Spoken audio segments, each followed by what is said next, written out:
Hello, everybody. It's me, Demetra Kane. I'm sitting here with Donovan, a recovering Democrat Sadiq, also known as the Black Yule Brenner.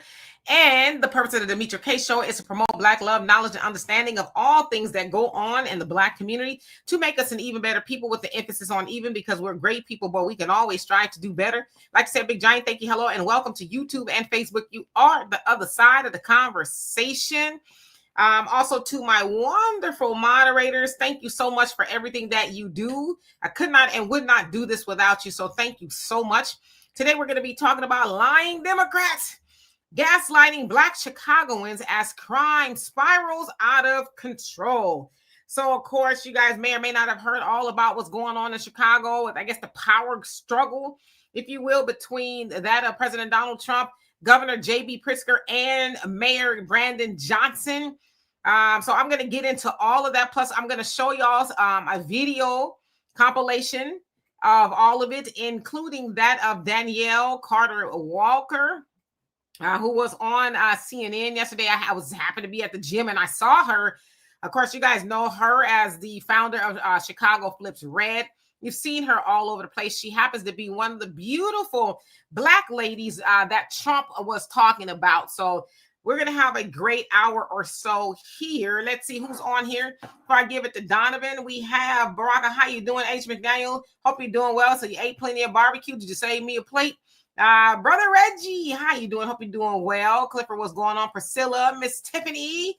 S. Williams, what's going on? Troy, Brother Dom, my triple OG moderator, Kevin Clark, Mr.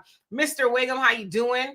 And Black America, what brings you here today so early? And Mr. Ernest, how are you doing? So, Donovan, what say you? What say me? It's 3 o'clock. That means it's Demetra K time on a Sunday. You guys, thank you guys for joining us once again. Have these great conversations. If you guys want to keep these great conversations going, please, there's a red banner at the very bottom there. You guys see it scrolling? The banner at the bottom, that one. Those are ways that you can keep these great conversations going by keeping the content creator motivated. The way you can do that is by Cash App, Venmo, PayPal, Cash, Money Order, all that other great stuff. Also, don't forget to download the African Diaspora News Channel app. They are unsubscribing people. So if you're not getting notifications and alerts, it's because YouTube is unsubscribing people. So occasionally check your settings, make sure that you're still getting the alerts, and you'll get back to your regularly scheduled program. But you can download the African Diaspora News Channel app on Google Play, Apple Store. Not only are you going to get videos like you see here, you're going to get videos that you don't see on the YouTube algorithm from Brother Phil Scott, Wongel, Demetra K, and a whole host of others, Vicky Dillard, whole host of others that contribute to the African Diaspora News Channel. And they're having original content as well on the app. So if you guys want to, you don't necessarily have to be the app, but you can also subscribe via YouTube as well. So if you guys want to do that to keep plugged in to what is going on in the African diaspora, that's one way you can do it. Phenomenal stuff that is on there that I've seen so far, especially what's going on in South Africa. Have you guys heard that the new way of colonizing in South Africa, as white folks don't want to leave there, is they're impregnating the South African people so that they could become citizens?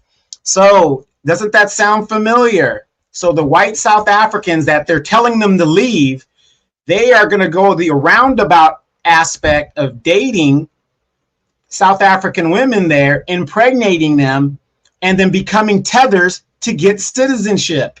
Isn't that strange? Follow that story on the African Diaspora News Channel app. Check it out. Yes, indeed. Thank you so much, Donovan, for reminding everybody of all the things that are going on. So anyway, hello to everybody. And Brother Reggie, is something wrong with you, but you know what? I love it all. Keep it coming. So as you guys may or may not know, as I said, there's this power grab between the president, the governor, and the mayor. So the governor of Illinois and the mayor of Chicago. Now, specifically, President Trump has publicly called Chicago a mess or even a killing field, linking it to rising crime and immigration concerns. He has threatened to deploy the National Guard or military forces, potentially up to 1,000 troops, to Chicago, citing crime reduction and mirroring deployments already made in Washington, D.C. and Los Angeles. He also pressured Illinois leadership to by criticizing Governor Pritzker and vowing federal action if local authorities do not act. Now, Governor Pritzker and Mayor Johnson have strongly condemned these threats. Pritzker labeled such actions unconstitutional, a power grab, and politically motivated, while Johnson signed executive orders preventing cooperation with federal agents, especially ICE, and warning of damage to public trust. Johnson also emphasized protection like body camera transparency and bans on masks and face masks for federal agents. Now, officials, including Attorney General Kwame Raoul, are prepared to pursue legal action. Critics note that federal or National Guard deployment into Chicago may violate the Posse Comitatus Act and Insurrection Act unless explicit legal conditions like riot or insurrection are met. Now, behind the rhetoric lies politics. Trump appears to be bolstering his law and order image. Pritzker, a potential 2028 presidential contender, portrays himself as defending state sovereignty and local innovation. Johnson positioned himself as prioritizing community-led safety approaches. Now and however, data clearly shows significant declines in violent crimes across key metrics from city officials and local data. Homicides are down 30 to 33%. Shootings are down 37 to 39%. Violent crimes overall down 21 to 23% year over year. Now, Johnson and Pritzker cite these drops and increased investments in violent prevention programs and community resources. Now, as of June 2025, Chicago's overall crime rate was lower than pre-pandemic levels, 12% below June 2018 and 8% below June 2019. All major crime categories are down compared to the first half of 2024. Homicide numbers dropped by about 2/3 from July 2021 peak. Okay, so basically it's saying it's down. Now, this is what we're going to do. I'm going to show you all a video compilation, okay? And then I'm going to show y'all something else. So here we go. Saying that police officers don't play an incredible role in driving safety. They play an absolute pivotal role in that. But we have asked law enforcement to do too much. Police officers are being asked to be social workers, counselors. What I'm simply saying is, if we're going to build safe and affordable cities across America, the one thing that safe communities all have in common, they invest in people. We have a poverty issue. It's un-American, if you ask me, invading a city with troops. A U.S. president invading an American city with troops. I'm 60 years old. I've never heard of such a thing. It shouldn't happen. You call up the National Guard when you have an emergency. There is no emergency here. We always need help fighting crime, of course, and there are great civilian law enforcement across the country in the federal government who can help do that, and we work with them all the time. Would love more help doing that, but not troops. When I went on CNN on the Victor Blackwell show, when he started telling me about the crime statistics and how they're down, and I keep telling these people, you can't tell us that crime is down because we are experiencing what's going on in our communities. You can't tell us what's going on. We know what's happening. We know how dangerous it is. We know that it's not safe. And you want us to listen to Pritzker and Brandon Johnson. Now, Pritzker told us how safe our communities was while he was downtown on a boat. And you want us to listen to him. You want us to listen to Brandon Johnson, who have 150 police detail that's protecting his family, his kids, his wife, and him.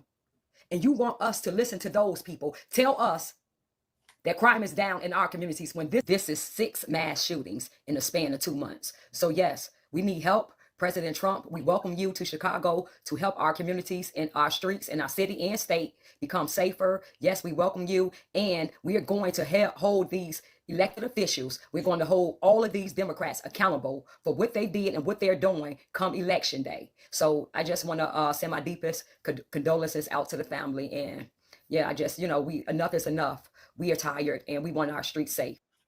Okay. So right there, you heard 3 people, the governor, the mayor, and Miss Danny C. of Chicago flips red. So basically, Brandon Johnson, he was on Morning Joe, and they had to ask him repeatedly, do you think that Chicago needs help, like more police and things like that, to help solve the crime issue, right?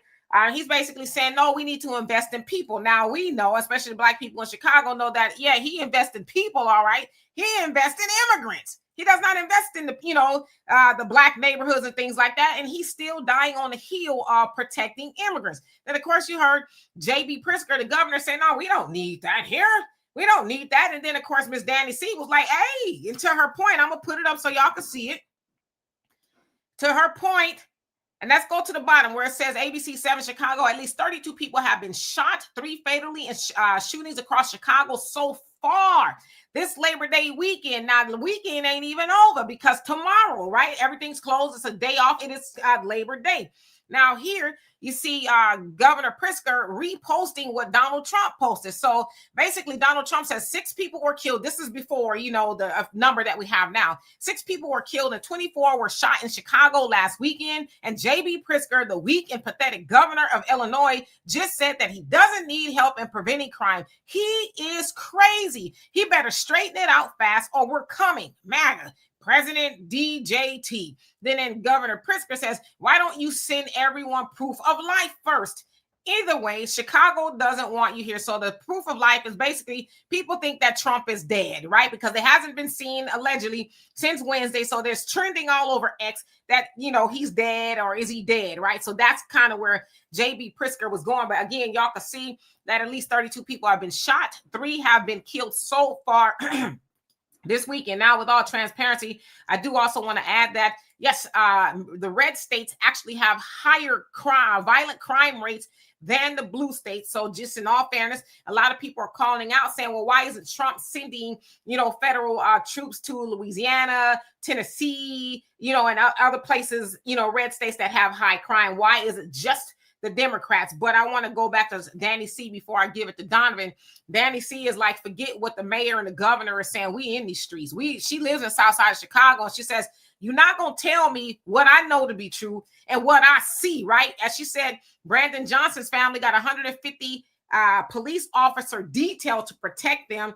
And then, yes, J.B. Pritzker, when he did his little press conference and stuff, he was not in, the hood, as they say, or the South Side of Chicago. He was downtown by the water with a whole bunch of pastors and black people backing him up, right? As he's saying, yeah, we don't need the federal troops here. But the people of Chicago and Mr. Wiggum, you're one of them, that say, yeah, we need some help because they're not telling the whole story. So I'm going to get to the comment section after Donovan, but just know that I have to start at the bottom of the comment section because if I start at the top, I'll never catch up. So Donovan. Are you entertained? Are you entertained? Political theater. Are you guys entertained? The back and the forth, the this and the that, and to that and to this. I'm going to kind of reiterate a little bit what you said about the high number of red states. See, this is what I mean by account trickery. People don't do their homework. Yes, in red states have a high degree of crime. Based on what? The Democratic controlled cities within their state, which is where all the crime and the murders are happening. Look it up, because again, if you look at some of these, and I'm not saying, your numbers are wrong, but it's how you look at it. Louisiana is a red state. New Orleans and Baton Rouge have, a matter of fact, I think they're the number one murder capital in the United States. But it's based on 2 democratically controlled cities. It's a accounting trick to make you think this, and that. Number 2, I want to talk about. A lot of people are confusing federal agencies with military troops. Donald Trump cannot use military troops anywhere but under federal land or to protect federal property. I live right here in Los Angeles, California. The media will have you guys think the National Guard is walking and patrolling the streets of Los Angeles. That is just not true. They are protecting federal buildings. What kind of federal buildings? Your Social Security office, maybe your embassies or stuff like that. But I use Social Security as, because everybody can understand that, Social Security office. So they're protecting federal things. So again, a lot of people are confusing the two. Now, Donald Trump just showed in Washington, D.C., in less than 2 weeks, the crime rate went down 80% by nationalizing and using the troops there as to control everything, right? Just their presence. There hasn't been a military shooting or nothing like that, right? So since Donald Trump cannot use military troops against American citizens, he could use them once again to protect federal property. He could do that. The governors could use National Guard troops. There's nothing that says the governors can't use it. So why aren't we asking ourselves this? If Donald Trump can control crime and reduce it by 80% in Washington, D.C., which is controlled by Congress, why don't these Democratic governors use the National Guard to lower crime in Democratic cities? Cities like Oakland. Oakland is a bombed out city, but not once did Gavin Newsom decide to use the National Guard troops. Why aren't we asking that? This guy Pritzker, the governor of Illinois, okay, fine, because Donald Trump can't do it, and they know it. Everybody knows that knows anything. Donald Trump cannot use federal troops against American citizens in America. He can't do it. The governors can. Shouldn't the question we should be asking ourselves is why is not these governors to lower crime in their areas doing it? You want to know why? Because Democrat leadership dwells on chaos. Gentrification cannot happen unless it happens in an area that is very violent and chaotic. And they allow it. They allow it to thrive because it gives them the justification of more federal dollars, and it lowers the property rates to move the people off of those properties so that the developer who funds their campaigns, both sides, Republicans and Democrats, but I'm talking mostly about Democrat cities, funds their campaigns, and then they redevelop that land and makes it for a higher price. The test bed was Los Angeles. How many of you guys remember the movie Boys in the Hood? Boys in the Hood, what did Furious say? They do this, this, this, and this. Gentrification takes about 30 years for it to work. They let the violence go. They let the drugs go. They let the prostitution go. They let anything goes in those communities and act like it takes all these years to solve it, all these programs to solve it. Please explain to me how Donald Trump solved the problem in Washington, D.C. in less than 2 weeks. That's the question we should be asking ourselves. And yeah, I mean, and everybody's got a point about it. But again, that thing about the red states having high crime, I agree. That is true if you look at the numbers. But where is the high crime coming from? The democratically controlled cities within those red states in general, not in all cases, but in general, in most of those cases. And yeah, so Donovan, to that point, then why isn't he sending them into those states? Because and Easy's right. The highest crime cities are Memphis, Tennessee, a red state, Missouri, a red state, Maryland, it's a blue state, Jackson, Mississippi, a red state. So even regardless of what that is, why doesn't he send the National Guards there as well? Because he can't. Because he can only send. Wait. Hold on. Let me ask you a question. Wait. Because you talk for like 6-7 minutes. Okay, give me a moment. Okay. We know that he can't unless he federalizes. So he can Donovan, he can under certain circumstances if he federalizes that particular area. Yes, that takes an act of Congress, but normally it's up to the governor. So let's give it some context here. So with that, because I hear everything you saying, but because he's talking about, I'm going into all the blue states, Chicago, Los Angeles, New York. He's in D.C. right now. Federalizing, he federalized Washington. It's a little bit easier for him to do that in Washington. But to your point and everybody else's point, because what we're not going to do is say, it's just the democratically ran places in those red states. It don't matter if it's the democratically ran areas. It still needs to be taken care of anyway. So why isn't he sending them into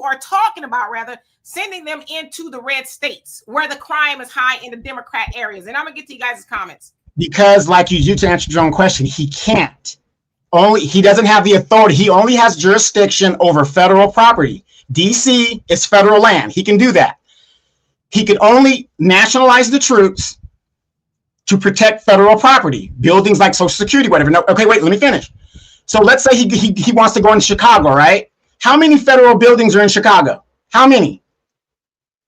That's not, going to be. Wait. That's not. The question is, why isn't he talking about doing it to the red states where the crime is the highest as far as cities are concerned? Why is he just talking about the blues? We're not talking about can he? We're talking about why is he talking about only in the blue states and not the red states? Well. Oh, okay. I see what you're saying. Because aren't you entertained? Aren't you entertained? It's political theater. His enemy is blue. He's going to talk about the blue states. So, I mean, I know what you're saying, but that's what he's going to do. It's political gamesmanship. That's all it is. Why would he want to talk about a governor that's a Republican, so-called like he is, and bring that onus on him? He's not going to do that. It's all about the red and the blue. So he's going to talk about the blue states to put the light on them. That's the gamesmanship of it. So in a nutshell, he's being disingenuous. Got it. Okay, Jupiter, how you doing? Says good evening. I had to explain to people who never served that National Guard troops picking up trash is called police called. Ask any vet, we clean all the time on garrison and unit level. Yeah, so a lot of people talk about them picking up trash and stuff. I mean, they work for the federal government. They're going to do what they tell them to do. I think that's, pretty simple. Gold Star, how you doing? Says we have way more than 13%. Let each FBA family who live in cities have single family homes in the suburbs and watch our population rival whites. Okay. Oops. Brother Wiggum, and I'm reading your comments because I know that you are in Chicago and the rest of y'all too. I'm gonna read everybody's comments, but you say the Democrats want to see us kill ourselves. The Democrats are cruel and dangerous. Yes. Dr. J.H. Irons, how you doing? Says because Democrats don't give a damn about black people, and none of them do, right? Dap knows how you doing. Long time no see. It says Donald Trump can use federal troops for logistical purposes. The logistics information is just transferred to the FBI, and FBI then work in tandem with the local police departments. Easy says all them cities I listed have the highest homicide rate. That is true. And let's see here. And being forever, how you doing? I read your previous comment, and I'm sorry to hear all that. He says we need Donald Trump to get rid of all this white collar crime in Chicago and Cook County in the courthouse and Cook County administration. Yeah, all of it, right? Don't just talk about some of it. Go do all of it, right? Which I say, let's keep it a buck. It is, hold on a second, Donovan. It is being disingenuous. Monet, how you doing? Yes, Detroit too as well, easy. Let's see, your brother DeWiggum says they have been trying to get me to sell our house and I'll be finishing paying it off in less than 4 years and I won't be 50 years of age at that time. Okay. M. Jones, how you doing? Says Tennessee is a red state, but Memphis has a Democrat leadership mayor. That is true. Let's see who else haven't I seen. Brother Arson, how you doing? Says, how are you? Donovan addressed the very point I was going to ask about the states being red, but the heavily affected cities being blue. So question, how do you believe crime should be handled? Well, me personally, I think that it can be handled. They don't want to handle it. When I say they, I mean the Democrats and Republicans aren't interested in handling either because they're in a red state. If they wanted to handle it, the governors, if they really, felt like Trump really did, they could send the National Guards into their own states. But why I also say a flag on the field? Because a lot of those states are saying, hey, yeah, we're going to send the National Guards to Washington, D.C., bypassing the cities in their own states that probably could use it. I'm not necessarily advocating for National Guards. I think that should be a last resort. But why are they bypassing their own high crime ridden cities and going to Washington, D.C. instead of saying, hey, let's clean it up right here? See, we got to start asking some questions and stop going with talking points. But yeah, so I think they should I think they should handle it by solving the resource and the resource issue as far as jobs, education, a whole lot of other things. You got to remember, a lot of those cities that we're talking about are devoid and dilapidated of a whole lot of things, right? We know where there's a lack of resources, there's a abundance of crime. So it's not too hard to figure out, I think. Donovan? Yeah, real quick. Tommy Falah Earl says these states are sanctuary states. And he brought up a good question there. So the clip that you did with Brandon Johnson, talk about he's going to write an executive order. Did you guys notice that the very executive orders that he wrote in regards to his police force and all this other stuff, isn't that what sanctuary cities and states do already? They're not supposed to cooperate with the federal government and all that other stuff. Do you guys see the political theater? That's why I keep telling you guys, are you entertained? He's acting like he's doing something, but according to the sanctuary city rules, they're not supposed to get down with the federal government anyway. But do you see the performance? And everybody's like, yeah, look, he's going to stand up to Trump. He didn't do anything. He just repeated what they were already supposed to be doing. Yeah, I don't know how much of a standing up to Trump that he's doing, but I think he's reiterating to Trump that you're not sending in people up in here. Okay, I'm the boss here. That's what they're saying. I'm not necessarily saying I agree with it, but I think that's what they're saying, that we have our own duties here. You will not cross that. Jupiter says out in the country sticks, you don't have a lot of crime because everyone is armed, especially in the red states. Yeah, I would say so. Being in a red state myself. Let's see.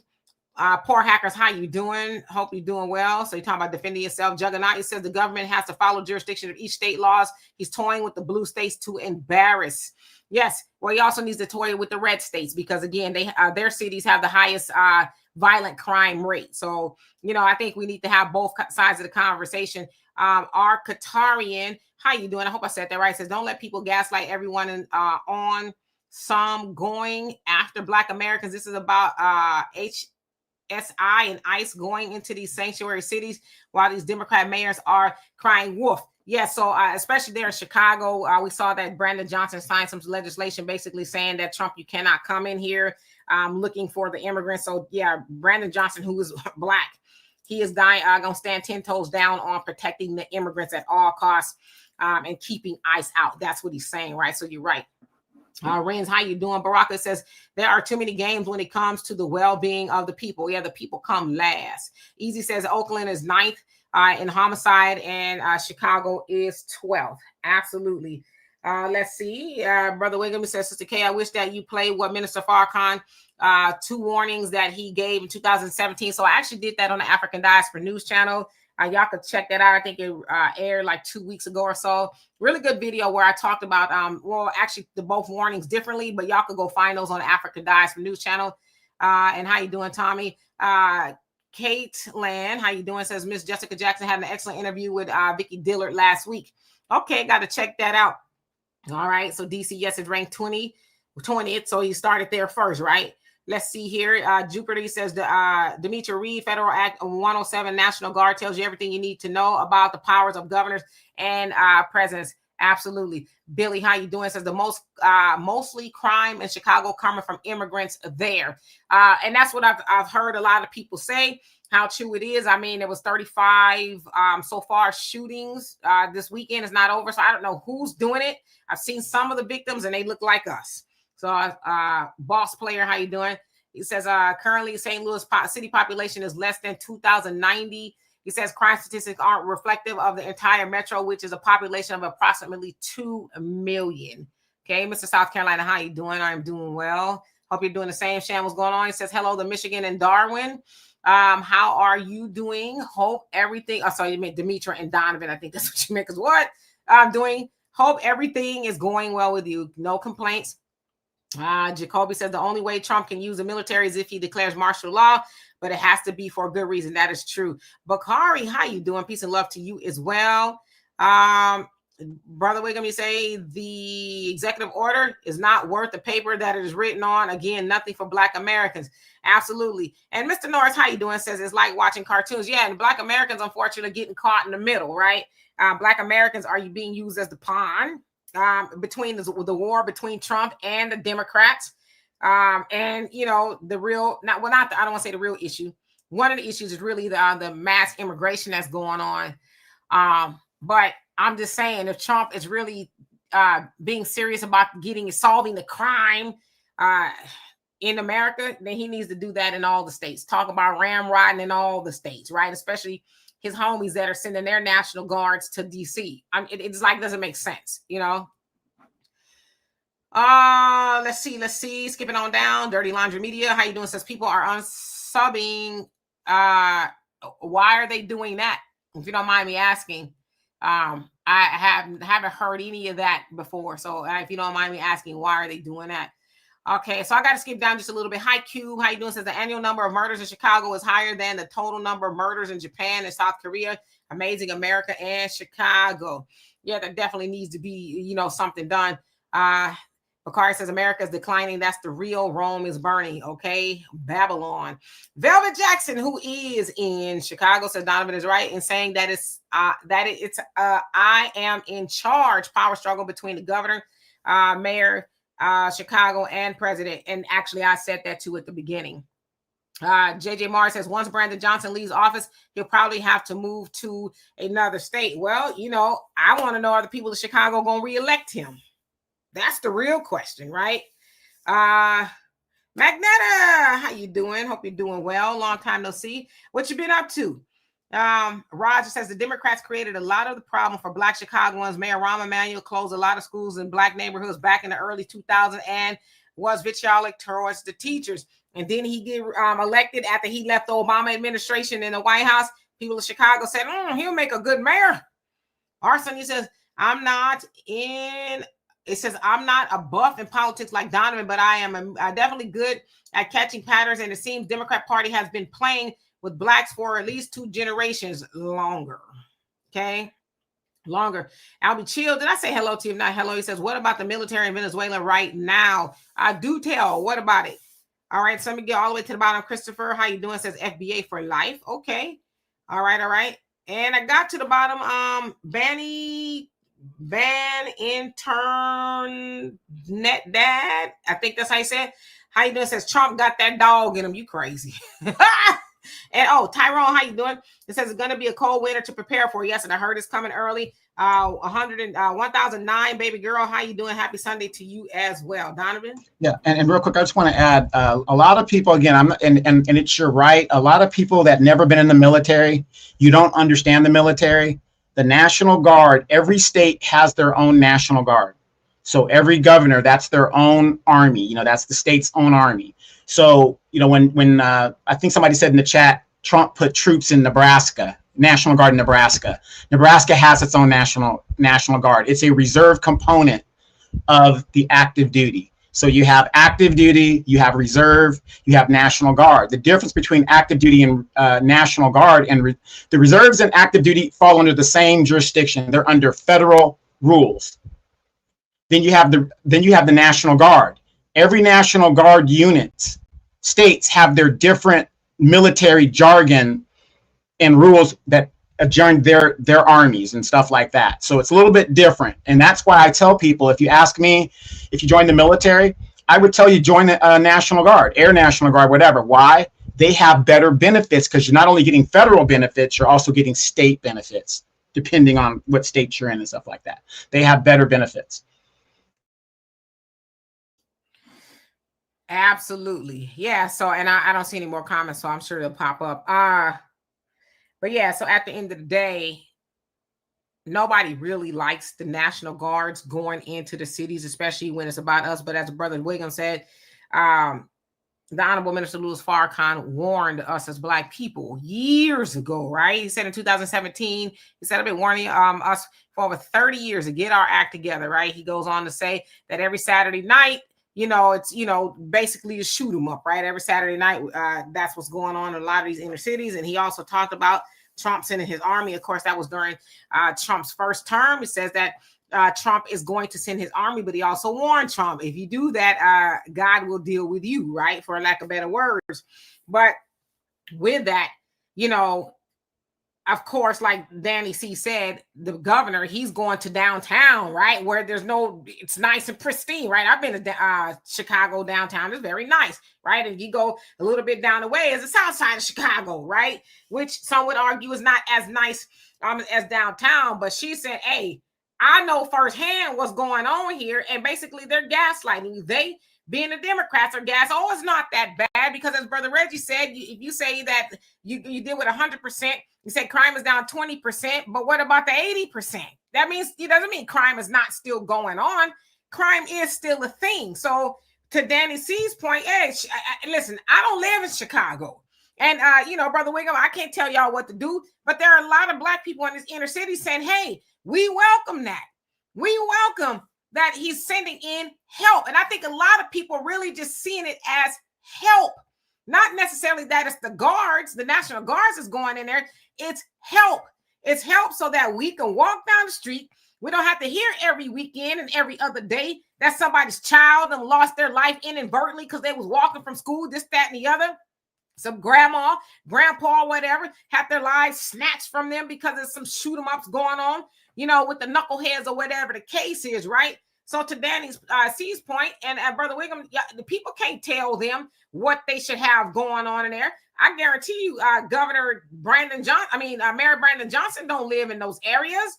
If he lives on the south side of Chicago, I doubt it's the south side, right? He probably lives on the good side, because that's how it is, right? J.B. Pritzker, his family, they're billionaires. He's worth $4 billion. So I doubt very seriously that he goes through the south side of Chicago and saying what's good, right? So there he is telling Trump, and I get it. He doesn't want Trump to overstep his powers, right? And then, of course, too, some people are saying that J.B. Pritzker may look like he's running for president because he's going through a lot of weight. I'm just telling you what they said. He's losing a lot of weight.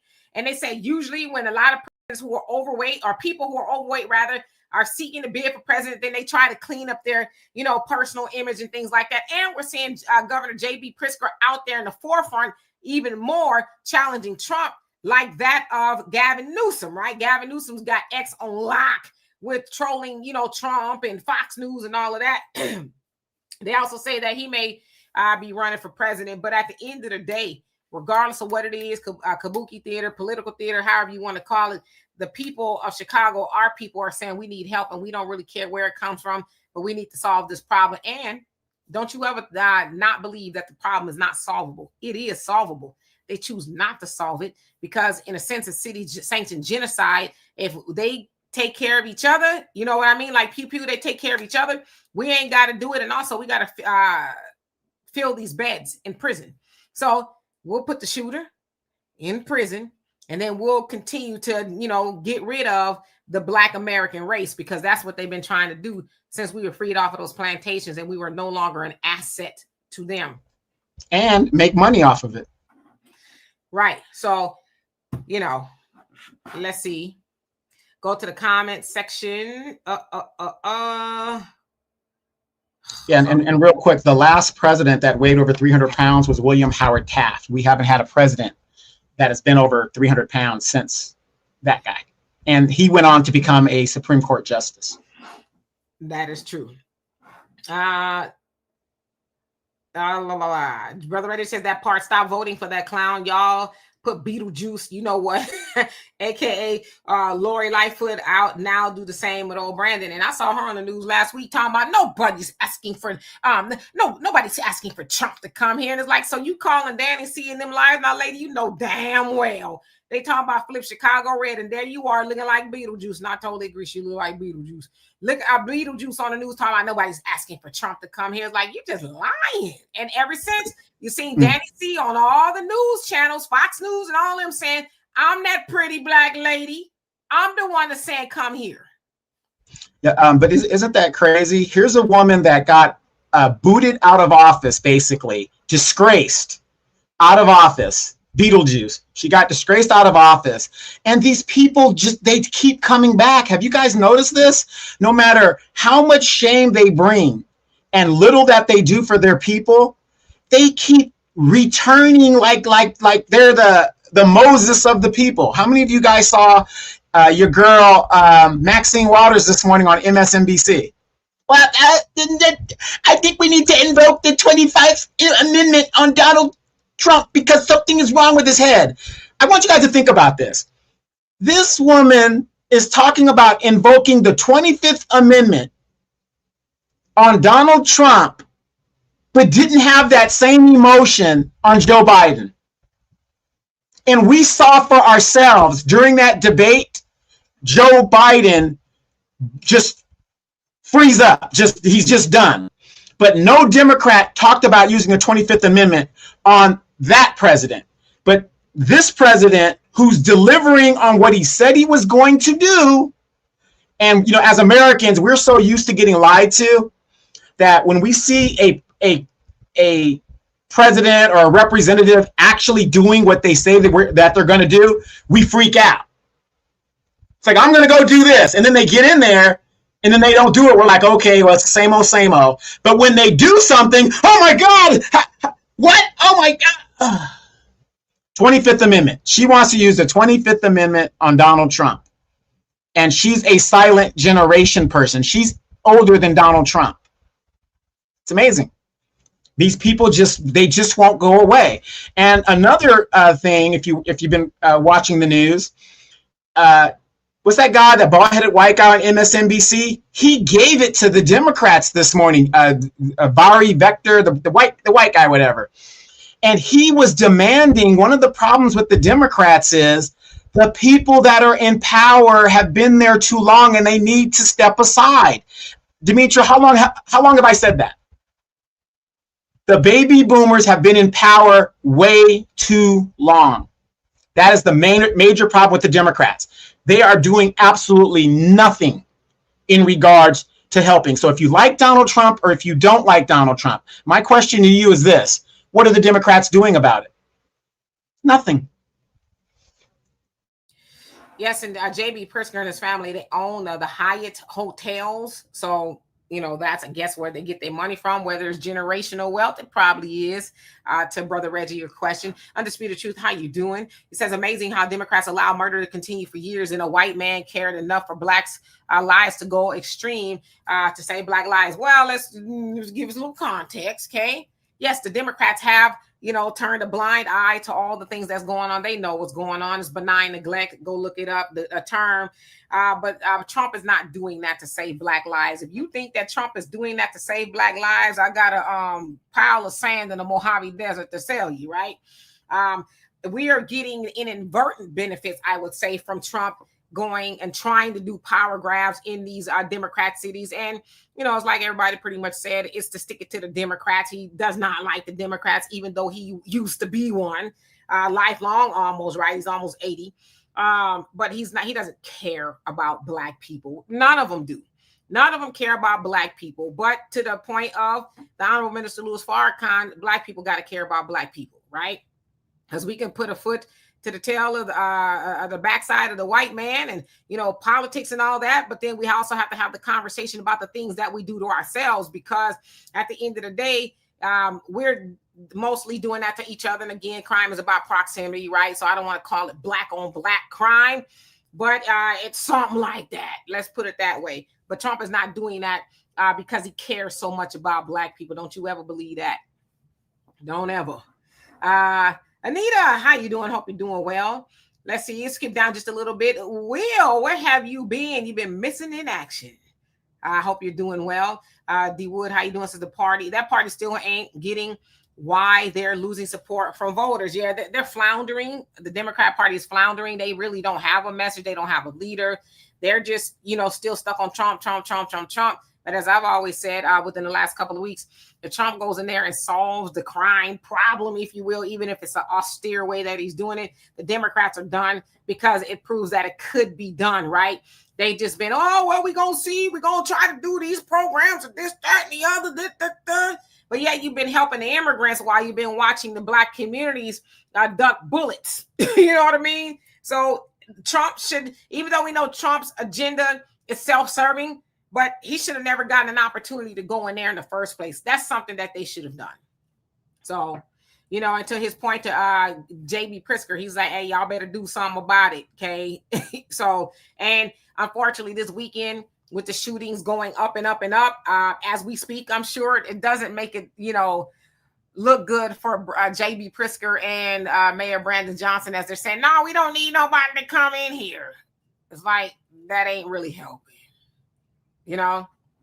So Brother Reggie, you know what? You better stop. He says Mad Max, aka Wig Senior, is the perfect example as to why there needs to be term limits. Yeah, and she'll run again and she'll get in there. Sharon, how you doing? Original American, how you doing? Hope you're doing well. Banny, let me see. Ban internet dad. Okay, I think that's what it is. Ban internet dad. He says they're making sure their fellow boomers stay wealthy with inflation and Social Security. Oh yeah, they all getting some money from it. Don't ever think that. Uncle G, how you doing? Says Chicago, please vote for Tyrone Muhammad. Yes, indeed. I'm rooting for that brother. I hope he is successful. Let's see. Anita says the Dems are not going to do anything. It's a wing of the same damn bird. You better tell him. Brother OG, how you doing? It says peace, Demetri, and Brother Donovan. Brother Wiggum says the reason why they still want those old Democrats is to go with the status quo, like Biden told you. Even Farrakhan said Trump is a danger to the status quo. Yep, absolutely. He is tearing it up. In the words of the Honorable Minister Louis Farrakhan, he is tearing up the status quo as everybody know it, right? To go along, get along, same old, maybe a little slightly different talking points, but the same results. Okay, so you've been touring, Will. Where have you been touring? Where have you been going? Michelle, how you doing? Says Mississippi has a higher crime rate than Chicago. Learned that from Gavin Newsom, who popped up on my IG. He says what Trump is doing has nothing to do with him keeping us safe, something bigger. Come on now. So I said, please do not believe Trump loves black people. He does not. Biden didn't love black people. Obama didn't love black people. I mean, I'm just saying, nobody in that White House, per that of the Honorable Elijah Muhammad, nobody in the White House cares about black people, which is why he told us to do for self, right? Sister B, how you doing? Says, and Barbara Lee was pushed out of Congress. She was elected to the mayor of Oakland, California. I did not vote for her, but I hope she will actually do something for ADOS. Looks like she's trying, but we'll see. And that's crazy because Barbara Lee is a triple OG, right? How'd she end up with that job? Yeah, well, the thing is, she didn't get pushed out of Congress. The numbers of the Democrats here in California, she couldn't win re-election. Just like Kamala Harris, the numbers here in California for Barbara Lee and a lot of these Democratic folks pushing for immigration. What's killing a lot of these popular OG Democrats is illegal immigration. It's killing them because their constituents are seeing the resources that they elect go to illegals. Barbara Lee could not win re-election. This is exactly why, God rest her soul, down in Houston, Demetria, what's her name? Sheila Jackson Lee. Sheila Jackson Lee. She wanted to run for mayor because she was, it's getting, the heat was getting on her. Then she didn't win the mayorship. Then she backstabbed that young girl she groomed and wanted to rehold her seat and, God forbid, left. A lot of these Democrats you see that are coming out of Congress that have been there for a long time, they're not doing that because they want to do that. They're doing that because their constituents are not voting for them, and we're seeing the writing on the wall. Pop, I knew you wasn't going to act right. He says, no, Obama is a whole cake. Dan Steely, how you doing?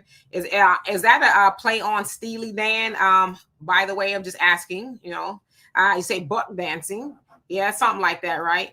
And Brother Williams says Trump is about Trump. What we have gotten from the Republicans and Democrats when it comes to freedom, justice, and equality for Black Americans. Wait, nothing, right? Neither one of them care. Black people, are in the middle, right? Y'all ever play a game of tug of war in junior high, whatever it is, elementary? I actually played as an adult once, but there's a flag in the middle, right? And so whichever team gets the flag over the line first, we're that flag, okay? Black Americans are that flag on the rope of tug of war.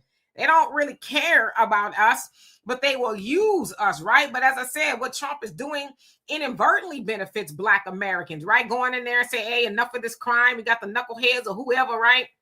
I had a white man in D.C. throw a ham sandwich at one of the troops, and now he's facing a federal charge and all. That's crime, I guess, right? But, we're just benefiting from it, I guess, by proxy, if you will. But nobody cares about Black Americans, which is why we got to do for self. Oh, and I'll tell y'all what, if y'all stay tuned tomorrow, when I come on live, I had a conversation with Al Sharpton today. My daughter recorded it, and my God, it's a pretty good one. He didn't hang up on me this time. So where's he taking you to dinner? $500. Hit the Cash App. You paid me $500, ladies. Restaurant of your choice. I said Al Sharpton, okay, not Umar Johnson.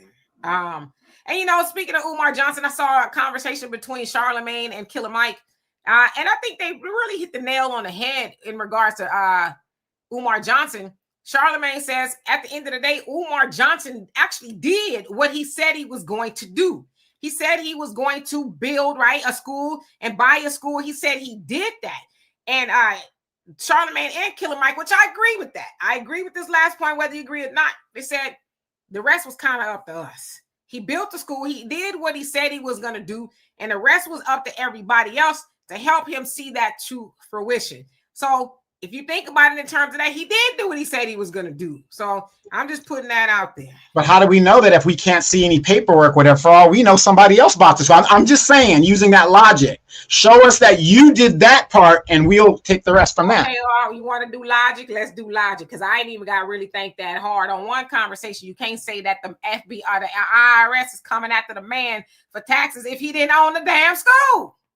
I mean, I'm just saying. So it's like, what we keep moving the goalposts. I think it's pretty clear now that Umar bought the school, right? I think it's pretty clear that he owns the school. All the other shenanigans and stuff that's going on with it, yeah, that's a lie, right? They also said, and a lot of people have said, he should have allowed other people to help him.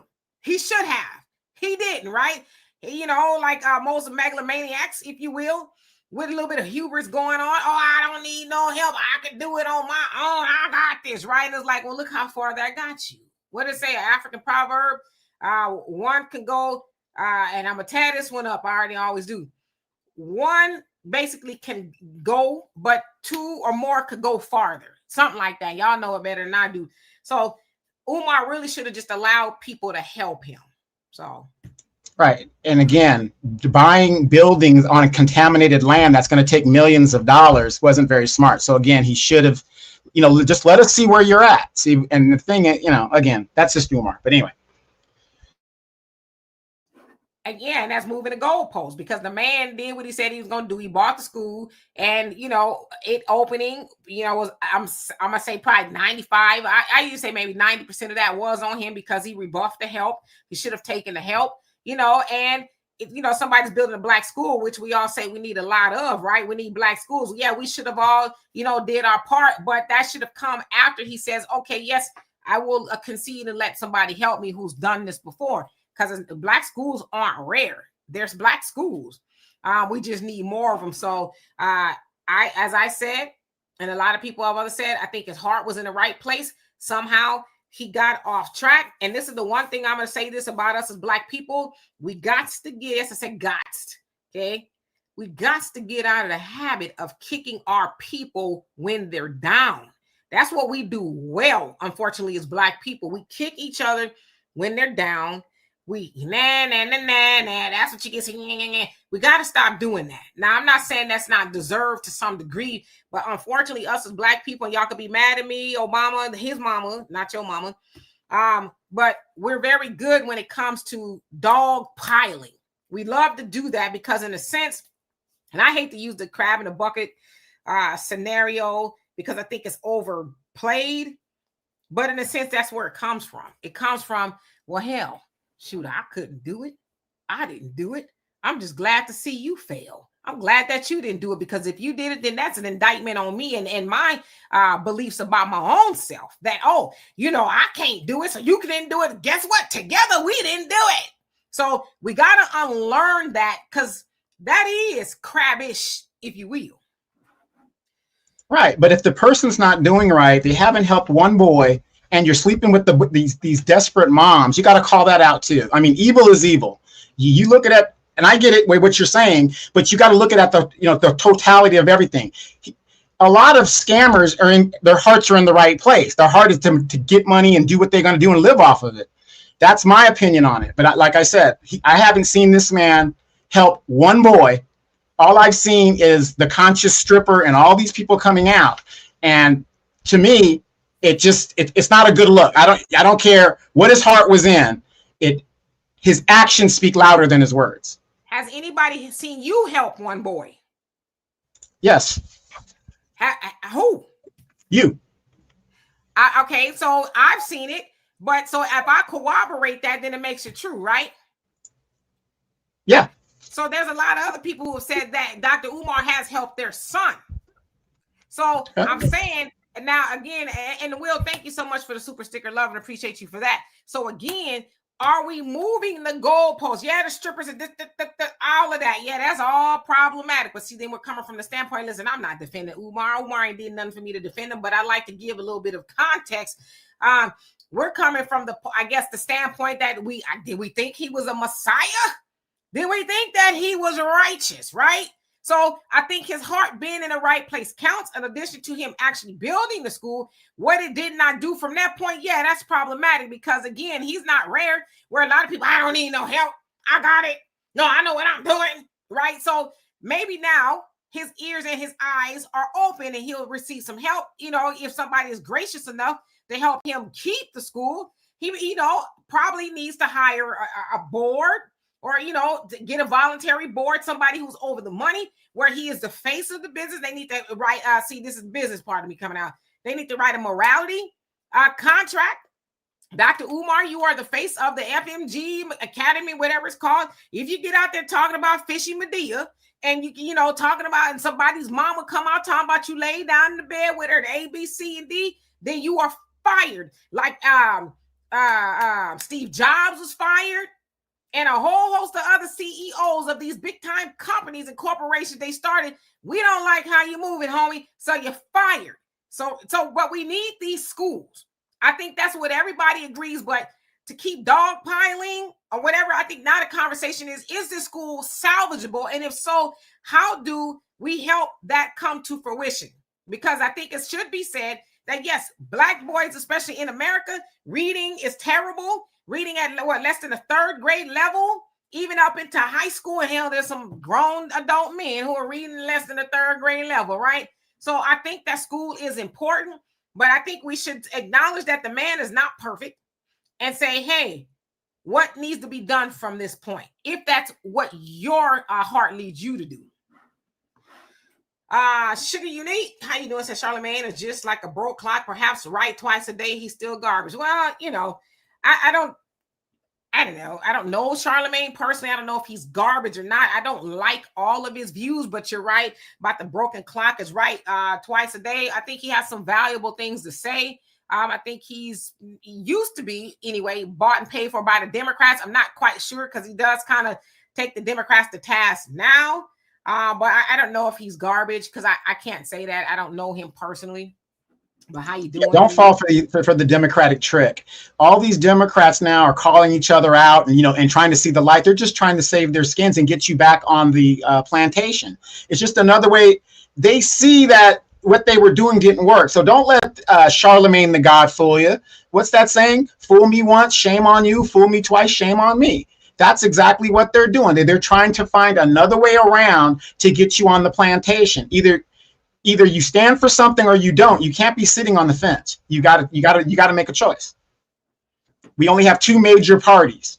You got to make a choice. Yeah, and to that, I'm not involved in either party, so I ain't got to make a choice to do nothing. I could choose to sit on the couch if I want to. Who gonna make me do something, right? So you don't have to make a choice, and that's the scam. That's the scam. EGT, how you doing? That's the rub. You actually don't have to make a choice if you don't want to. If you don't have to choose the Democrats or Republicans, but they make you think you're supposed to, right? Right. But people like him who make all this money, we know who's buttering their bread and what they're doing. How can you talk about Kamala Harris and the Democrats are so great, whatever, in the last years that he was doing that? Now, all of a sudden, he's calling this person out and then calling that person out. Come on. That's ridiculous. I want to keep it some context because I don't know him personally, him being Charlemagne, but I do know that he gets paid a lot of money for the Breakfast Club. He has his own publishing company, and he has his own podcasting platform where he has helped a whole lot of people, been bestsellers, published books, and a lot of podcasts that are really good, right? So I'm just want to give it some context. It's not just, I don't know if he's getting money from the Democrats. I don't know if he is or he's not, but I just want to say that, I think Charlemagne and shout out to Wendy Williams is, getting his own money from other places as well. So I just want to just put that out there. Not your mama, Pop, not your mama. Ooh, I didn't realize what time it was. Let's see. I'm just kind of going through the comments. Michelle says a young man in Albany, Georgia, put his money where his mouth is and built the school. Yes, he just sure did. King Randall, absolutely. Umar's all talk. I don't know if he's all talk I'm not defending Umar. Yes, I know of King Randall and the school. Wonderful, right? I remember when Roland tried to, talk crazy to him and young brother. I don't even think he's 30. Ate his lunch, right? I think Umar's problem is that he is a narcissist. I'm going to do it all on my own or whatever. And it may be some nefarious reasons as to why he wants to do it on his own. Because if I could cook the books and nobody's going to know I'm doing it, right? Until they know, right? I don't know what Umar's situation is. I have not had one conversation with him ever in life. Dano, how you doing? Let's see. Reality. How you doing? Hope you're doing well. Okay. Let's see. ETG says pushing scan Africanism. You talking about Umar? Christopher says Trump is not the problem. It's the Democrats. No, Trump is a problem as well. Okay. Trump is a problem. One thing I'm not going to do is sit up here and defend Trump like he's not the problem. Trump is the problem, but Trump is snatching the wool off of a lot of things that people did not know even existed. Right. But don't sit up here and say Trump is not a problem. The man is a problem. They're all a problem. Right. They are what we call the bourgeoisie, right? The machine. Trump is a part of the machine. The Democrats, Republicans, they're all part of the machine. And we as the people, the proletariat, where's my doggone book? We all think that we have a dog in a fight and we have a say-so. We don't, right? We're just tricked into believing that we do. We don't. Read this, please. Please read this. I'm just asking y'all, please read this, and then we'll stop the, Trump's a problem. Trump's not a problem. They are all a problem, right? And when we wake up per this, then we gonna be the problem, right? And it's gonna be the problem in a good way, because we think we can vote our way out of this. We can pray our way out of this. No, read it. Demetra, what's the most effective thing? And I said this on my podcast yesterday. The most effective thing that is said that I got out of that book when I read it was, if you keep the people in fear, they will willingly give up their rights. 9/11 happened. What did Americans do? Have you guys heard of the Patriot Act? That act that Congress voted for that they never read, that is still in effect today, where the government can go into your house without you being there, without a warrant, search and do what they want to do and leave. This is what the Communist Manifesto is talking about, how to keep people under control. You keep them in fear. You keep them in dangerous situations. You keep their environments hostile and think, oh, we got to bring the troops in. Oh, bring the troops in. Do you see how you willingly give up your rights? Because, and of course, it's self-preservation, of course. But the point is to willingly ask for military troops to come into your community is what the Communist Manifesto was talking about. Jacoby says, yeah, but he brought it on himself. He squandered help away. I agree that people want to help him with that. A long time ago, he had the materials. He didn't want to listen and help himself. I totally agree with you. I really think that's a large part of his problem. He cannot take advice. See, I always say this: if you know people that cannot take advice, run far away from them as possible, because they cannot take advice and it will make life hard for everybody involved, right? I never surround yourself with anybody that doesn't have a mentor, somebody that can pull their coattail and say, hey, homie, you will need to maybe self-correct. You're doing this, that. If they don't have somebody in their life that can put them in check, stay away from them. And it's possible, and I don't know Umar, but I can just speculate that's probably his problem, that he doesn't surround himself with too many people, because he believes I'm, King Kong, right? He calls himself King Kong. He believes I'm the end all be all. Who's going to tell me what to do, right? Because you think about the nature of an Umar. He runs around the world, essentially, telling everybody what to do. We need to A, B, C, D, E, F, G, King Kong consciousness, then brother, E5 Tunde, woo, woo, woo, right? So he's telling people what to do. So he's just probably one of those people. I call it a victim of their profession. He's a psychologist, right? But he can't take advice. He can't take correction. So that, I believe, is mostly his problem. Nobody can tell him what to do. So, as my daddy always said, I love my daddy. Remind me I need to call him. If you can't take my advice, you can't take my money either, right? So I concede that totally. African Native, how you doing? Says, good news is that no student ever failed on, you crazy, an exam at Dr. Umar's FDMG Academy. Pop, you say Umar would have been better off buying a hot dog cart, handing books out, and making slushies with the dirty hot dog water, or he might have been. But yeah, he could have started small. A lot of people start small, but he wanted to go grand, right? So that was, definitely a problem. Let's see who else is on here before we get out here. Rikers. I don't know about that name. Okay. Brother Wiggum says Elijah Muhammad asked our people to contribute a nickel a day for 3 years so we can do for ourselves. He asked less than what people give to the churches every Sunday. Yes, and I've been giving for, I don't know, probably since the program has been going. It just automatically comes on my account every month, out of sight, out of mind. So you're right. It's what is it? Muhammad's blueprint or something like that. It comes out of my account every month.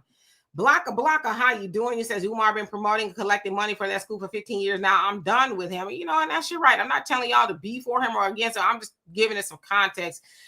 Solly Walker, how you doing? Says to keep it a buck. I have family, frat, and Soros who work for the Philadelphia School District, and Umar has been of help to many Black children out there. That's what I'm saying. We got to stop with he ain't did this. That's why I stay off the internet a lot. I'm on the internet, but I don't hang out on the internet because I know a lot of people gonna say all kind of stuff. But I'm one of those people too. I don't believe Umar has not helped nobody. I just don't believe that. I believe he got off track somewhere. Maybe he can get back on there. Double-edged logic. How you doing? Says as if Republicans are saints. They not. Daryl, how you doing? Says I just left Chicago and on the south side and west sides. Boom, boom. So that doesn't sound like it's good, right?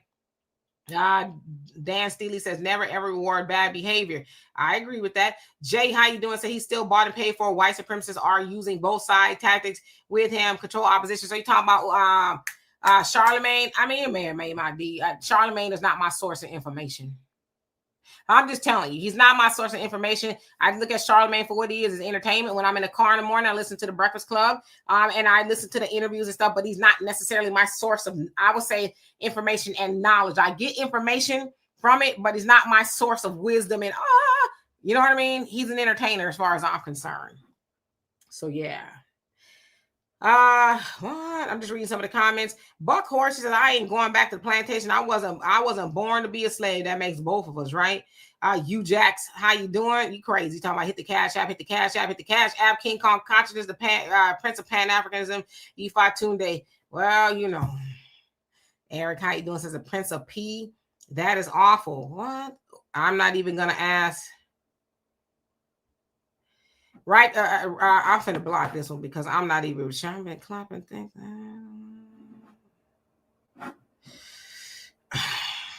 I'm gonna keep reading. Sister B says Dr. Umar's number 1 narcissism, 2 refusal to be held accountable, 3 DoorDash, what? 4 women and 5 runny nose, hint, hint, keep him getting help. Yeah, and I'm not a drug counselor, but I think that could be one of the issues. Do not quote me on none of that. Will says, I don't associate with either party. Funny thing, at work in the break room, these fellas keep Fox News playing. I mute every time I go for coffee. Yeah, Fox News, they are just, they give the news, but obviously it's from a very right-wing point of view, just like CNN is from a very left-wing. And I did catch part of the Danny C interview with Victor Blackwell, the black, gentleman on CNN who's fashionably involved, as my nephew would say, and that sister tore him up. I was on the elliptical at the gym, so I couldn't really get all of it, but the parts I saw, and I've been trying to find it, that sister ate his lunch.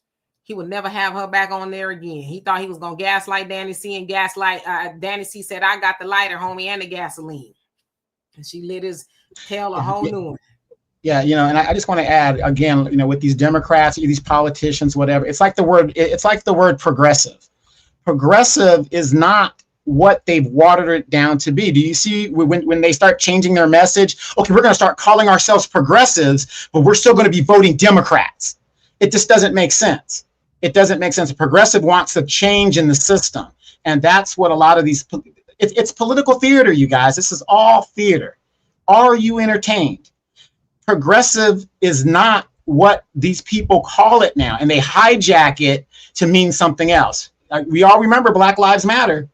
That was supposed to be this, that, and what happened? It turned into something else at the national level, whatever the higher level of it did. Yeah. More threads. Thank you so much. Love and appreciate you for that. He says, I'm not here to clown Umar, but he has been offered help and options. He arrogantly declined. His own words, he don't need no help. His team is filled with experts from the East to the West Coast. Yeah, and I actually personally know people who have offered him help that are successful, right? And they built schools as well. And he told them, no, I don't need no help. So, that's why I said I know that he's personally turned the help down. So here he is, right? And it's sad and it's embarrassing. Common Man says President Trump isn't a politician; he's a statesman. That's what people don't understand. Very true. Brother Reddy says his mama called him Jermaine. I'm gonna call him Jermaine. Solely says, yeah, Edward Snowden told us the power that we willingly gave the U.S. government to invade our lives. Yeah, we give them to them all the time, especially on these, internets and social medias and a whole host of things, right? Caitlin says, it was announced earlier this week that they have 4 new COVID vaccines. Yes. And it sounds like here in Texas, COVID is going up. Right. And Will says, DC brothers ain't going to play with them. Yeah, I've seen a lot of pushback. HDLC, how you doing? Says those who give up freedoms for safety deserve neither. Benjamin Franklin. Yeah, it's going to come to a point to where people are going to say, it's either do a right. Valerie, how you doing? Because I believe FBA requested ICE, not the National Guards. Is it the National Guard being used because protesters are attacking ICE? Please explain. Well, originally that's what happened in Los Angeles, right? That's what happened in Los Angeles, but then in Washington, D.C., Trump cited the high crime rate, right? That he needed to federalize Washington to get a hold of the crime rate after the former staffer of Doge, a white boy, I think he's like 19, 20 or something like that. I don't know. He was allegedly attacked by some thugs in Washington. So that's when Trump said, I'm throwing down the gauntlet. And hence here we are. But yeah, ICE is what was the original focus. Now,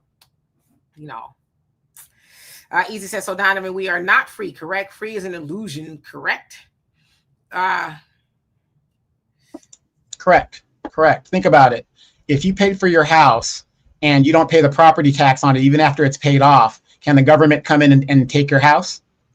Yes, they can. So obviously we are not free. We never will be. Okay. I just got to delete somebody. Bam. Let's see. Who else haven't I seen? I know we're going over time. Boss Player, I see you, but I read your comment. It says the system is designed to discard you anyway. You might as well stand up and advocate for yourself. Yeah, that's going to happen anyway, right? Gone are the days of people being apathetic and docile, right? Like, oh, well, I'm just going to sit back. And Bakari says Dr. Umar has fallen to his ego like a lot of good brothers turn egomaniacs. I totally agree with you. Ego is a hell of a thing. Yeah, real quick, Baraka 2710, sorry if I butchered that, says, how do we, the Black people, get our own party? We already have our own party. It's called the Democratic Party. See, that's the problem. We are the only group in this country that moves as a monolith. And what's it gotten for us? It's gotten absolutely nothing. Demetra's issue isn't the same as my issue, and my issue isn't the same as your issue. So if I vote as a Republican sometimes, you vote as a Democrat and vice versa. We Black people, to have a party that's specific to Black people, it's detrimental to us as a people. We should not be moving as a monolith. That is our problem. That's why the Democratic Party, to which Black people vote for 90% plus for the last 80 years, look what it's gotten us. So we can't be moving as if we're one people, because we're not. We have different interests. I'm in California. Demetra's in Houston. You've got people in Philadelphia. Different issues have different ways of solving it. So we've tried having one party and supporting one party. It doesn't work. We need to vote our individual interests, which is better, which makes these other parties work for our vote. Absolutely. I'm just reading. Yes, easy. Black egos get the best of some. I mean, most people's egos do, right? Ego is a hell of a thing. Reality says, how can we purchase a giant background photo? Donovan? Oh. A creative mindset. How you doing? Says the term progressivism and the Progressive Party was started by the KKK. Interesting. Yes. Will says absolutely correct. A recovering Democrat. African Native says no property taxes for retirees. I like that. Daphne, how you doing? Says Grand Rising Dimitri and Donovan. Hope all is well. Happy Sunday. Yep, all is well. No complaints. Yeah, and real quick, if you're a military veteran, you can get, depending what state you're in, California, you can get your property tax exempted, but you got to file for it every year. But that's because you were in the military. So. Yeah, I think the same thing here in Texas. They call it homesteading or something like that.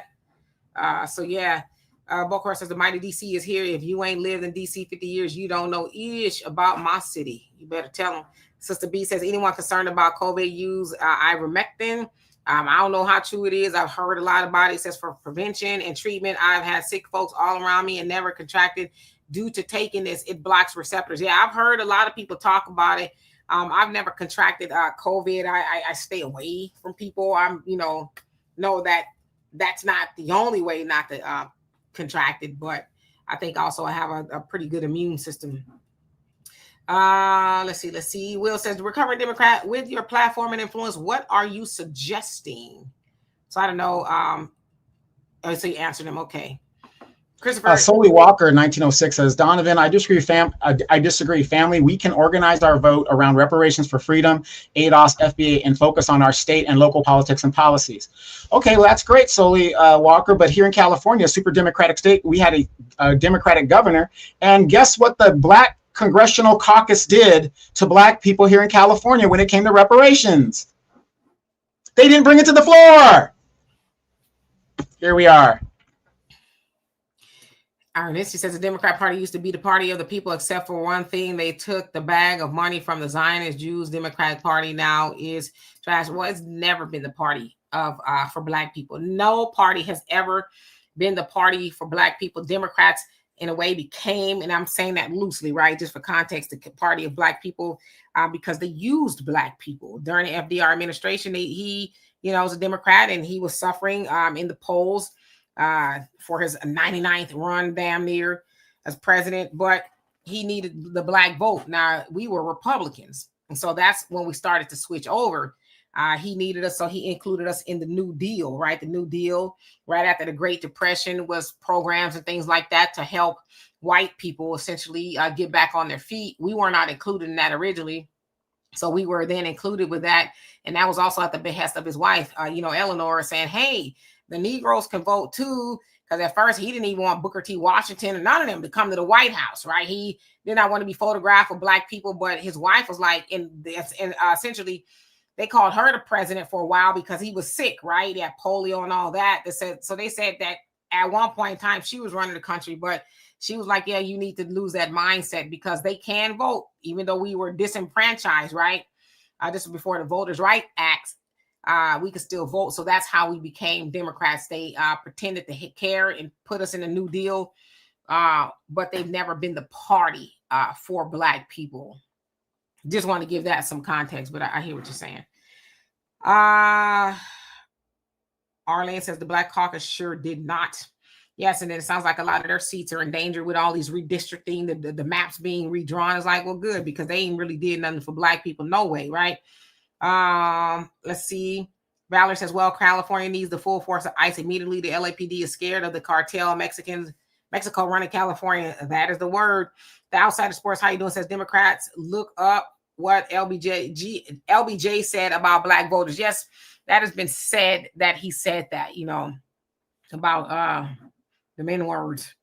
Qatarian, he says accountability is what's happening. Years and years of high crime and Democrat ran cities with no accountability, only undeserved victimhood, communities being boosted for taxpayer money. Joel, how you doing? Says strange. Most people, races, color, religions, we're getting along. It says we're or where. He says getting along yet today. Government has made us enemies.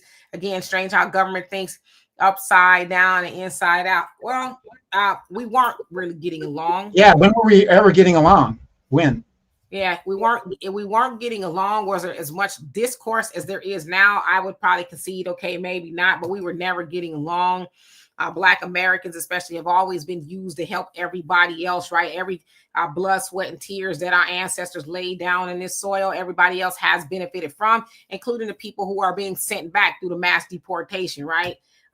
they were able to come over here and benefit directly off of the backs of Black Americans. And then once Black Americans say, yeah, we're finally going to sit this one out, then everybody really showed their true colors, right? So I don't think it was ever an issue of us getting along Black and brown, right? We say Black and brown, but they only say Black and brown when they need the Black to go help the brown, never when the brown is supposed to show up and help Black. So I hear what you're saying, though. AW, you say Charlie, somebody and Nick Johnson show us the worst hoods in U.S. Do your own research, see who the mayors and council people are and why these areas haven't been helped. Well, we know why they haven't been helped. I think I know who you're talking about. I see a lot of these creators going into how can I say this? They make a lot of money off of exploiting the hoods and things like that. So I get what they're doing. They ain't telling us nothing we don't know, right? And they're not even telling us those things necessarily because they want us to know, to help us. They're telling because it's clickbait and it's more views for them to exploit the horrors of the hood. So yeah. And real quick, Solely Walker 1906 says, Donovan, then we vote them out, but we cannot continue to use excuses as a tool. We need to be strong and competent people. We can do the impossible if we begin to fight.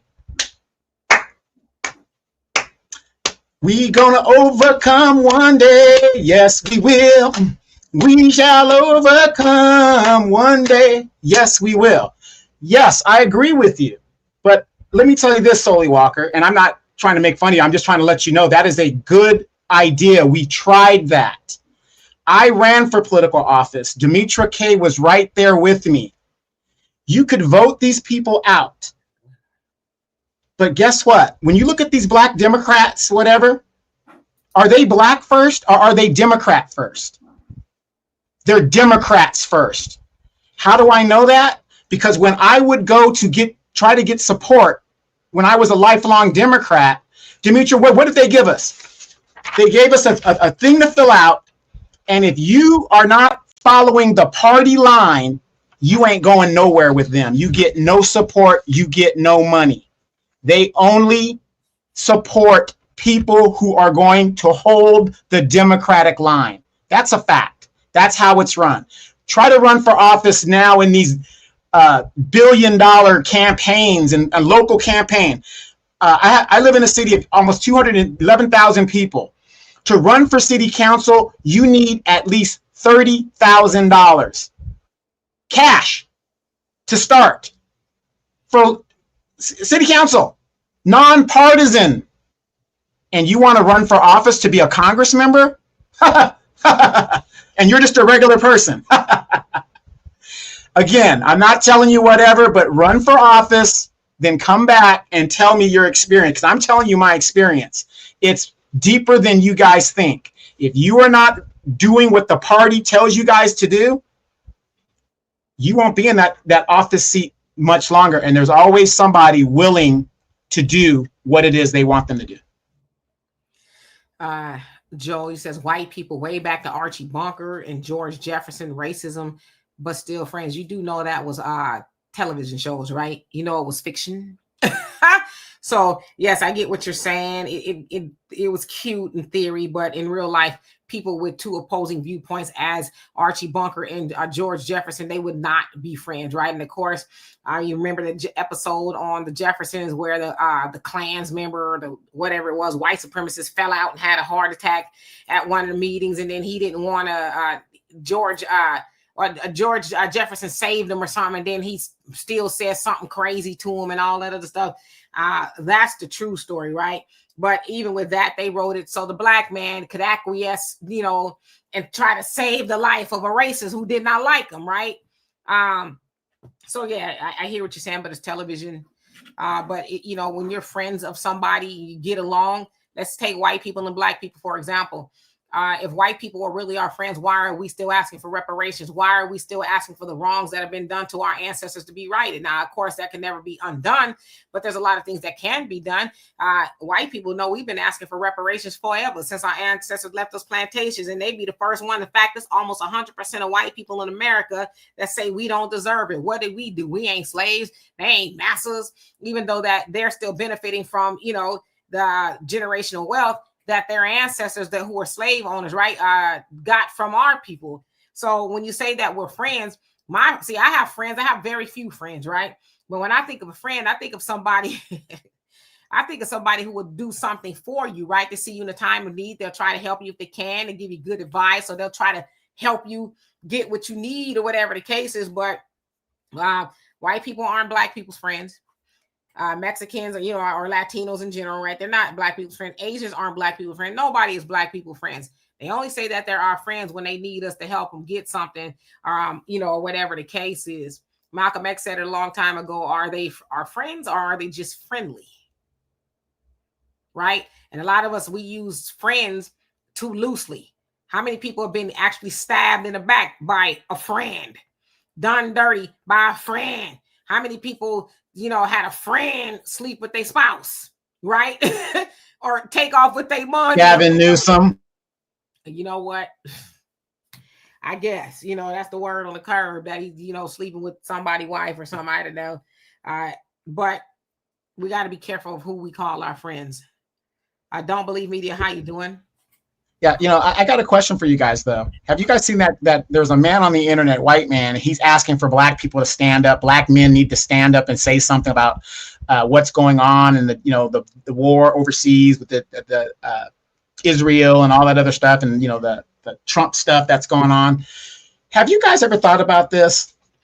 Do you think by Trump doing what he's trying to do, could it be used also to try to get black people to get involved in these protests? It seems to me, and this is just me looking at it, that a lot of this stuff, what Trump does, the Democrats try to make it seem like it's so outrageous to get black people outraged to get out there to into the protesting. Do you see what I'm saying? It's like they're trying to bait us to get out there, and we're just sitting watching. Which I applaud each and every one of you guys for your restraint, because there is a bigger picture out here. Notice all of these protests ain't hot because we ain't in them.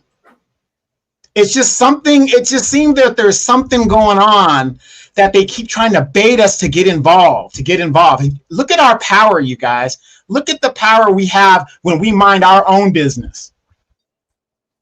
Yeah, no, I'm not. And that was part of the conversation on Al Sharpton's show. Of course, he had his march on Wall Street yesterday. He was talking about that, and there lies the question that I asked him. Again, stay tuned for that tomorrow. I'm gonna let y'all listen to a recording of Reverend Al Sharpton and I that we had this morning. Usually, if I call him, he'll hang up on me, but today he didn't hang up on me, so I said, okay, I'm gonna keep dialoguing with him. Right? He didn't like the conversation we were having.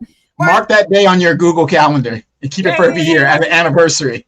He didn't hang up on me, but I'm quite sure he's probably telling the people, block that number. Okay, block that number. Yeah, he didn't, I don't think he liked too much of what I was saying to him, but again, we'll have that conversation tomorrow. So anyway, Jay Legend says, and how you doing? Says feminism is destroying black families and communities.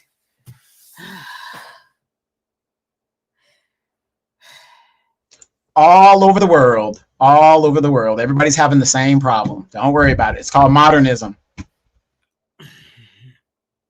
See, to me, it's just too much of a cut and dry conversation. Y'all keep on saying feminism, and I'm not a feminist, okay? Despite what you guys think, I don't care to convince you. All that matters is that I know what I am, all right? I don't think that is strictly feminism that's destroying the world, because as I say, and y'all gonna get mad at me, and I'm gonna try to be careful how I say this. If y'all saying that the feminism is destroying the world, that's because men have lost their balls, right? Y'all claim that y'all the most superior, and in a sense you are. I mean, look at the leadership here, the so-called leadership. Here in America, it's mostly men. But y'all talking about this feminism, and I think you said black feminism. Let me say, I want to be clear. It says feminism is destroying black families, so I don't know. But it has something to do with it. But it's not the only reason, because when you say feminism is destroying black families, then you leave off the black man, you leave off the government, you leave off a whole lot of things. Hell, you even leave off, to that point. See, y'all got me started. What's destroyed the black family during slavery? Was it feminism? Feminism wasn't even really a thing like that back then, because women, black and white, shut the hell up. You know, when the man told him to, and mostly the black woman shut the hell up when the white man told her to shut the hell up, right? Because the black man didn't have no say so. So when you say that feminism is destroying the black family, is that the whole truth?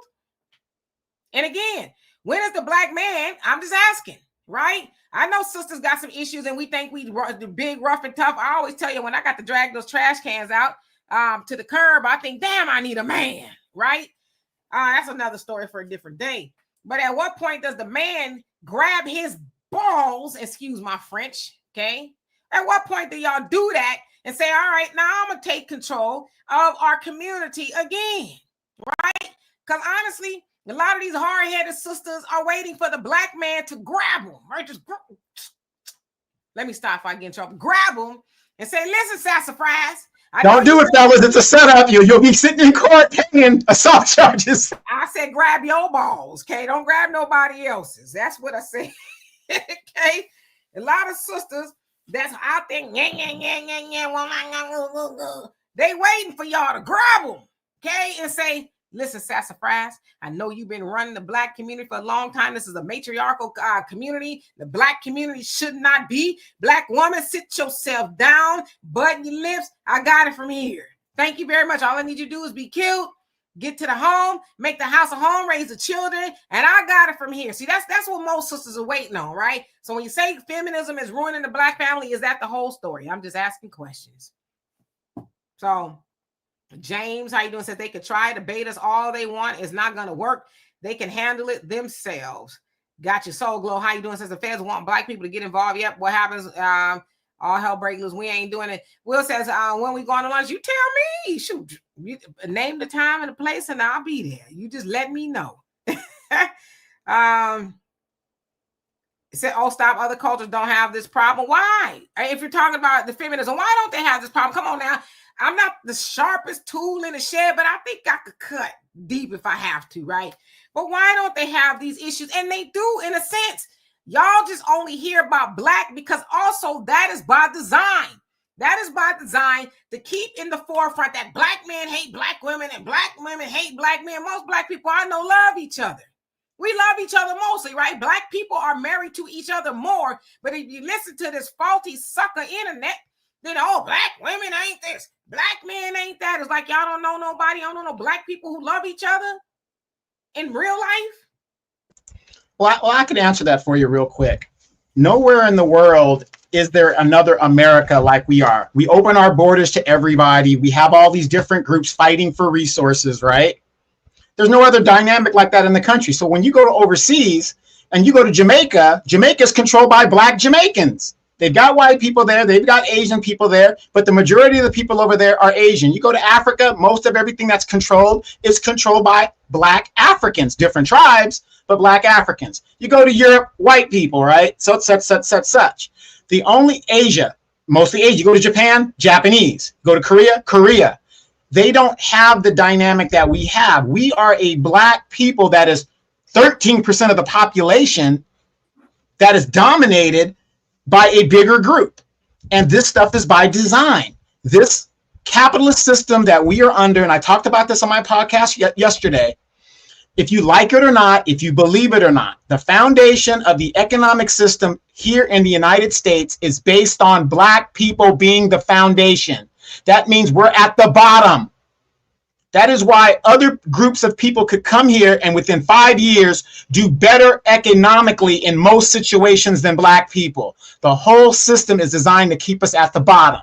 Thus, to keep us at the bottom, you disarray the family and you keep us striving and fighting against each other. But like Demetra said, most black men and women marry each other or are with each other. At the end of the day, we are procreating with each other at the end of the day. Yeah, I got you, Common Man. You can have a big piece of chicken. It'll be nice and hot. It'll be steam coming from it. I promise you. Yes, Joe, you said you get out of life the effort you put in. That's why Muslims are taking over the world. They put in the effort. I concede that. African Native says more than 13%, Donovan. And Jay Legend says, but you just insulted black man. Grabbing balls makes you some kind of control over women. I see you doing too much, okay?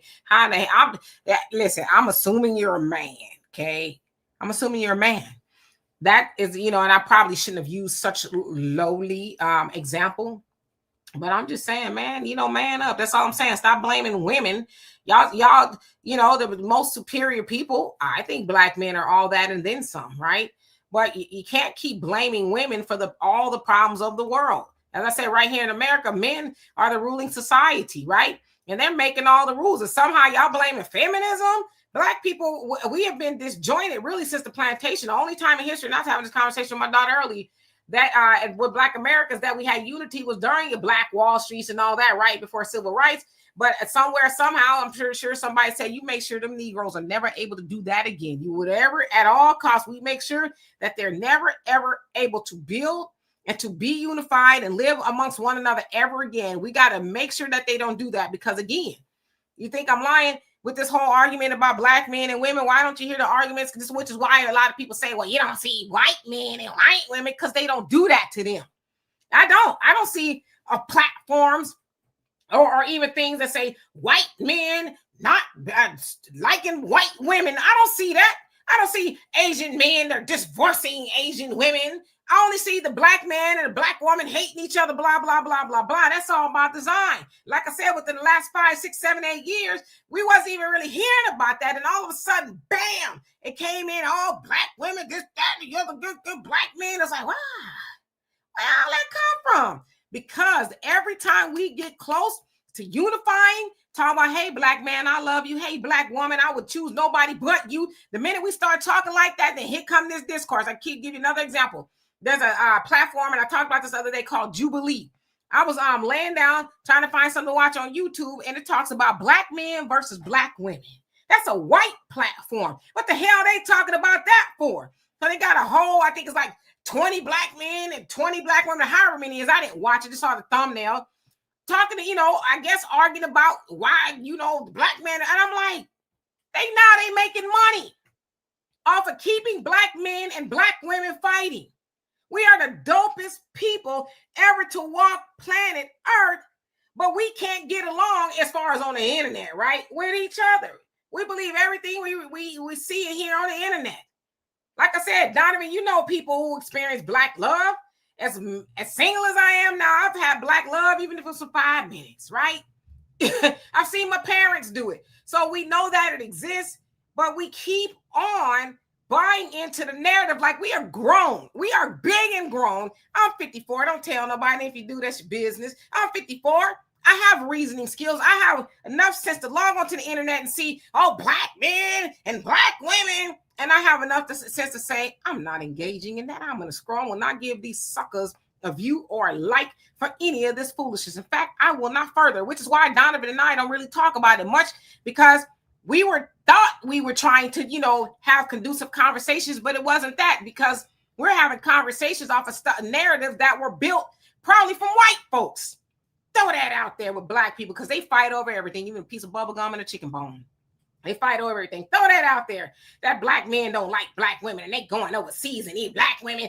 What is it? Save yourself, black man. Yeah, that's some. I ain't gonna cuss.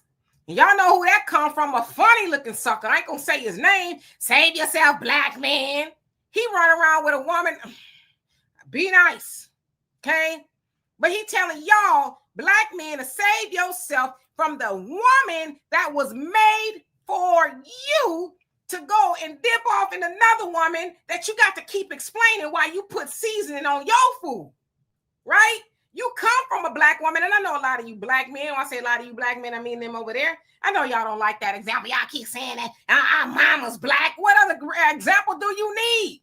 Your mama's a black woman who you've learned how to be black from partially, right? Your daddy gave you the other part, but now I even seen some suckers on the internet talking about they mamas ain't nothing. How you talk about your black mama? You let these people, these devils on the other side of the screen tell you that your black mama ain't no good? What kind of fool are you? Yes, I said what kind of fool? Because as many issues that me and my mom had, as most people did, nothing extra, nothing, I would never get on this internet and say that I dislike my mama. And I would never get on this internet and say I don't like my black daddy. Never. So we got to put things in context and say, what is the purpose behind black men and black women continuously having this discourse? Who's benefiting from this? Because when black men and black women aren't together, we don't benefit.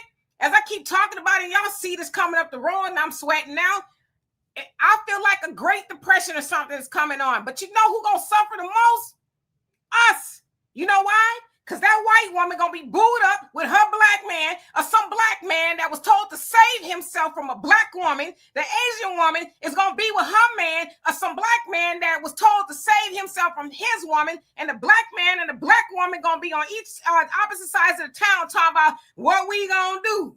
I don't know. Sounds like you'd be better together. But you listen to the white man tell you that your black woman was not for you and your black man is not for you. We need to knock it off. Well, Demetra, Travis Kelce and Taylor Swift are getting married after two years of dating, and his black girlfriend, they were together for 6 years. Oh my gosh, what is wrong? Zaddy didn't, there's a problem here. Oh my God. See, we love that. As people, we love the drama and the basketball wives and the stupidness. And this is what keeps us handicapped as a people.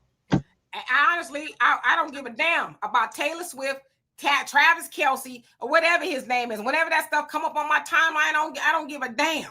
And I know who Kayla is, and I don't give a damn about none of that. You know why? Because what's her face? Taylor Swift is a billionaire, and Travis got a whole bunch of money. That don't concern me. He leveled up. He's a white woman. That's who he's supposed to be with. He's supposed to be with a white woman. Any sister is mad about Travis Kelce, a white man being with a white woman, needs to stick herself. What you look like arguing about who that white man should be with? He's with the woman that's built for him. But see, I'm going to tell y'all, some of y'all sisters, this. Listen to me good and plain. Y'all run around here talking about the black man. If a man, I'll get you a brand. Get you a brand. And now you mad because that white man went with a white woman. You was the silly one thinking that you had something to offer that white man. All that white man wanted to do is treat you like a trampoline, because to you or to him, you a fantasy. Oh, I'm going to get me some of that.